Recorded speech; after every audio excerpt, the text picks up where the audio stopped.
everybody, this is Niall, and not Alex, with the Drive Home Movie Reviews. I went to go see Mission Impossible: Final Reckoning. Alex doesn't like the Mission Impossible movies. She doesn't like really any action movies. There's a few that I will go see, and Mission Impossible is one of them. Primarily because that third one was so good. I liked the first three. Then the ones after that have been good, but I mean, the last one especially I felt was a little subpar. This one, better.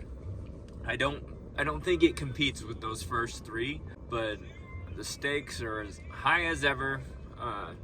Tom Cruise still doing amazing stunts, running around everywhere. I think every other scene he's running.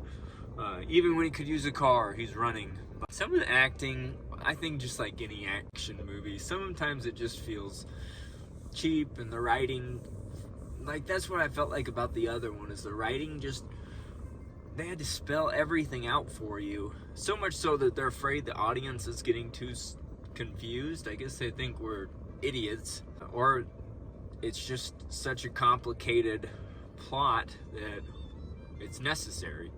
Like this one, they had to remind us what happened in the other movie, which I understand. But even further than that, you know, I guess that's part of Mission Impossible, is they have to break down the plan and what they're doing every time. Besides that, it was a good movie. Whatever Rotten Tomatoes gave it, I'll put it right here. But I would give it an 80. I think it felt like 3 hours long. However long it is, I'll put it right here.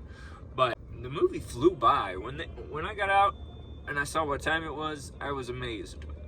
Those movies have a way of keeping you glued to your seat, like action after action. That's one thing I do like about them, is that there's not a lot of like slow time. Kind of like, you know, sometimes James Bond movies can drag on at parts just because of the lovey-dovey scenes, and Mission Impossible is kind of just like action after action.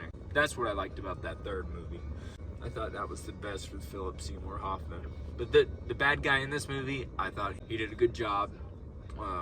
You know, obviously it's the same characters from the last movie. There was a lot of closure. It did feel like they're trying to make this the last movie. I have no doubt that Hollywood will create another one of these somewhere down the line. But like, all these characters were getting closure. Like, even characters that were in other movies for like 5 seconds were getting closure. I thought that was kind of funny. There was specifically like 1 or 2 characters that were just in random scenes in other movies that got closure. They all the other movies tied into this one. It felt a little forced at parts.